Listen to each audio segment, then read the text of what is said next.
tell the David kids to look at life. I want them to think about winning right now. Hey, folks, it's January the 27th, and today we're going over chapters 115 and 116. We are not going to have a live stream tomorrow. That's a day set aside for you to review for your test. Your test has to do with items regarding the Renaissance, but especially pay attention to those things we went over in January. If you're not sure what those are, just look at the notes that we posted for this month. And on Friday, I'll send out the essay topics for you. Make sure you type up your essay, no plagiarism or anything like that. And so our next lecture after today is going to be on Monday. All right, so the terms we have on the board, this is regarding the age of exploration. This will not be on this test. So I want you to go over it now, but don't sweat it yet. We have Henry the Navigator, Bartholomew Diaz, Vasco da Gama, and Portuguese success and downfall. So first off, we have our terms up on the board, on the projector. So here's a picture of the ever so handsome Henry the Navigator. Henry was, though he was a prince, he was one of many siblings, and he didn't have a realistic chance to be king of Portugal. And if you recall, Portugal had largely stayed independent during the Moorish conquest of Spain. And it's a small country just of Spain. They don't speak Spanish, they speak Portuguese, though it's a language that's very similar, especially if you look at it like just to read it. But Portugal, thanks to Henry the Navigator, he's going to be very fascinated with seafaring, with navigation, hence the name, and sailing. And so he's going to study different sailing methods from across the world and different ways to navigate across the ocean. And he's going to open up a university. A university, and its sole purpose is to make people good ship captains. And they're going to make a lot of discoveries. They're going to train a lot of good sailors and captains. They're going to make new, better boats. And though he himself is not an explorer, as a scholar and as a leader, he's going to help others do so. And so, as you see on this map, like here's Portugal, this little dot right here on the map, right next to Spain. And we see on the red, here is Bartholomew Diaz. It's going to reach the Cape of Good Hope, right there at the tip of South Africa. Oh, where? Whoop, there. So, right there. And of course, before that, 1460, sailors will reach the Canary Islands. Now, the Canary Islands is going to become part of Portugal, but they're going to use this for some early, sugar plantations, right? And so we know that having tropical islands with plantations is going to be a very big thing to a lot of European colonies later on. And then we see in 1498, Vasco da Gama is going to make it all the way to India. And though they were very excited about going down all the way to Africa and seeing that was safe, and you could actually sail around it, seeing that they could make it all the way to India and cut out all of the Arabic middlemen who had traditionally been traders, either sailing across the Indian Ocean and through the Persian Gulf and all that stuff up here, and then trading with Europe, especially with Italians, sent things like, of course, silks and spices and precious gems and things like that, but for a marked up cost. The more hands that a product has to go through before it makes it to the consumer, the higher the price is. However, Portugal found that it was much cheaper to just sail their own boats on this long voyage, trade directly with India, and then bring it back home and sell to other Europeans. Wow, that's great. Other European powers, as your book points out, are going to see how wealthy little tiny Portugal gets from all this. And there's going to be a whole craze to see who could find another pathway to China, India, it's called Japan. And then Yeah, I end up with America, and Spain's gonna be so happy about that because they're gonna find more gold than they ever dreamed possible, and silver too. But yeah, so Portugal is a really small place though, and like your book says, they don't have a lot of people. So they're building up all of these trading posts, which are essentially military posts, where they're trading with people from Africa, India, getting trade all the way from China and all these other islands. But they don't have a lot of Portuguese people to send out to these places, and so bigger countries were destined to kind of start taking over these ports. And so we're going to see that they're going to contract, but they're going to pave the way and inspire so many of Europeans. And of course, a lot of their inspiration came from crusaders, as we said before. But also, your book's correct to point out that after the Caliphate and then the Seljuk Turks, you're going to have the Ottoman Turks take over the Middle East and North Africa. And they're largely going to restrict a lot of trading with Europe.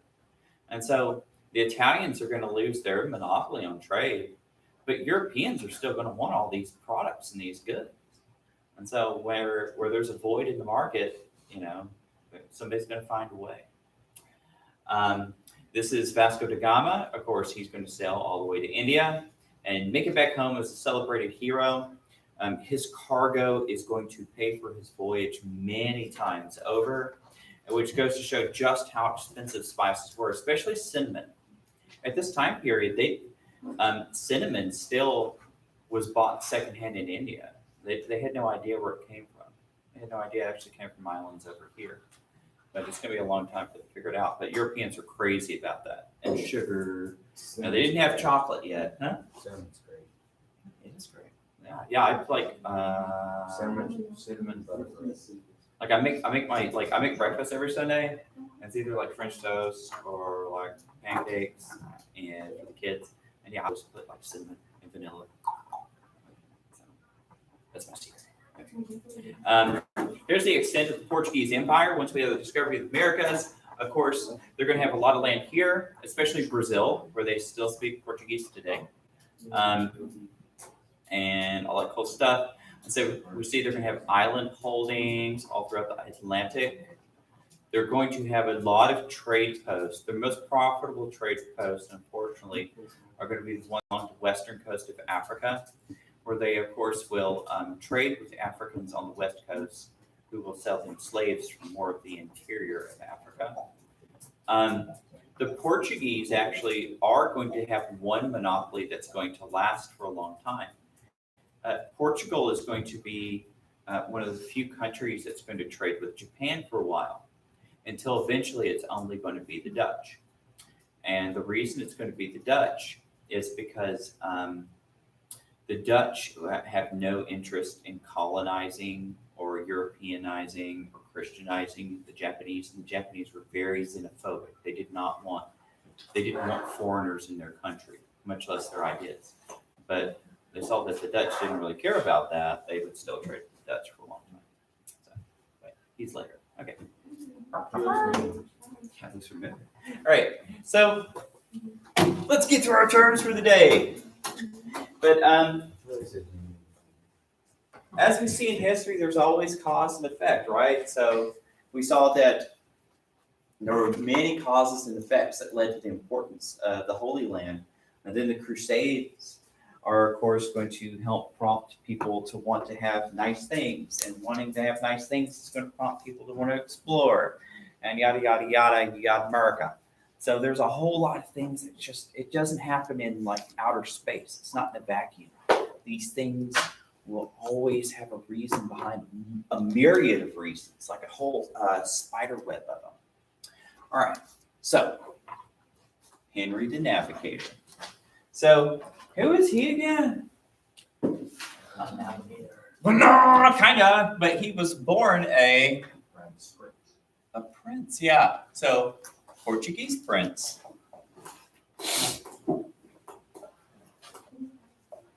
Credited with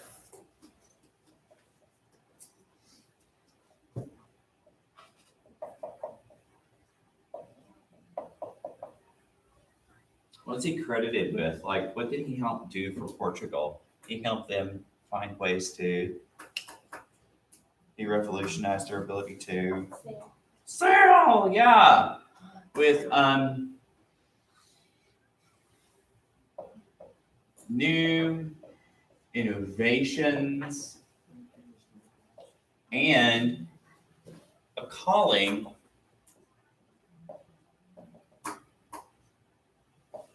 to sail and navigate.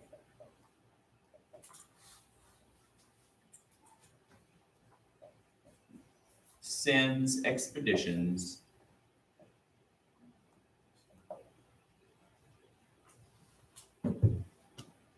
around Africa. Now, he will pass away before they sail around Africa, but he will get news that it's not all just Sahara Desert down there. No. He's like, wow, cool, there's something else. Neat. And of course, the Arabs already knew that. There are very, very old, ancient trade caravan routes of people who would go to sub-Saharan Africa and all the way back up to like places like Mecca. And those still go on today. Some of those camel caravans, which is one of the reasons why there's so many Muslim people in Africa, right? So, all right, so Bartholomew Diaz. So what did this guy do? What did he do? You what? A human, yeah. He rounded the southern extremity of Africa. Was he that one? Yeah, he was, wasn't he? Yeah. That's right. So sailed to the southern tip of Africa, and it's called the Cape of Good what? Yeah, Good Hope.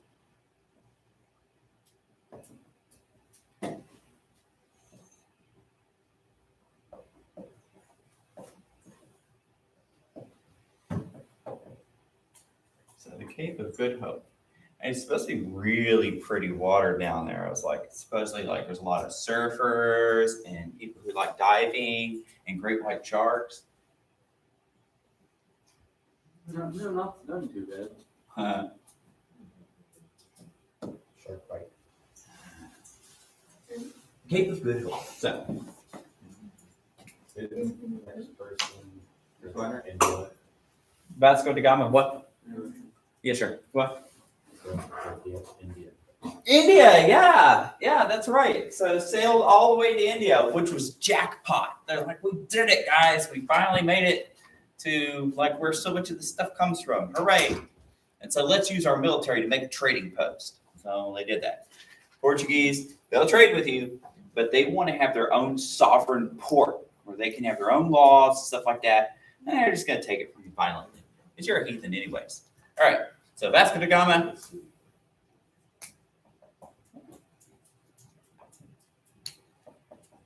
Sailed to India,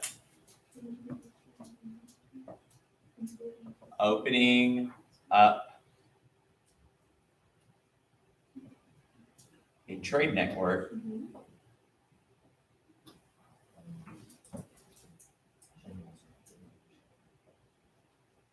to Portugal.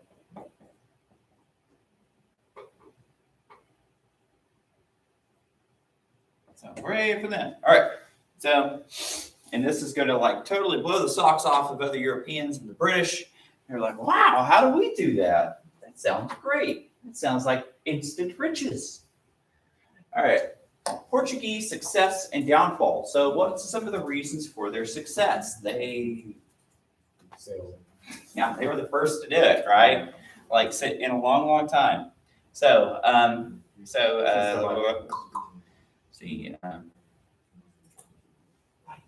really sought to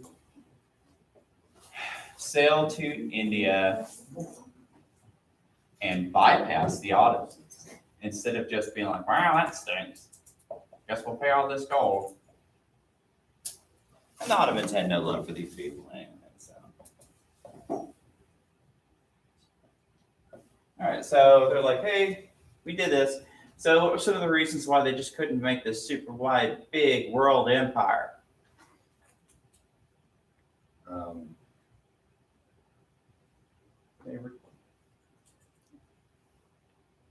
someone could make that voyage like in a certain time. Okay, well, it's a far distance. Yeah, that takes a lot of resources. Oh, they're a small country. But we're a small country.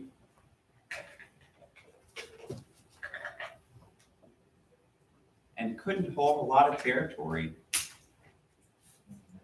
Because then it would just be taking that photo, because there would only be like 20 people there. Yeah.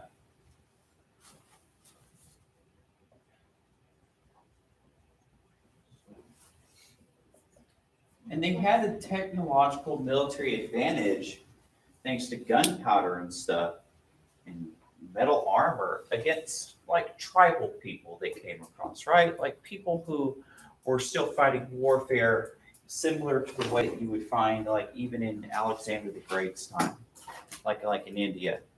But against other European powers, no way. They could not field big bad armies like that.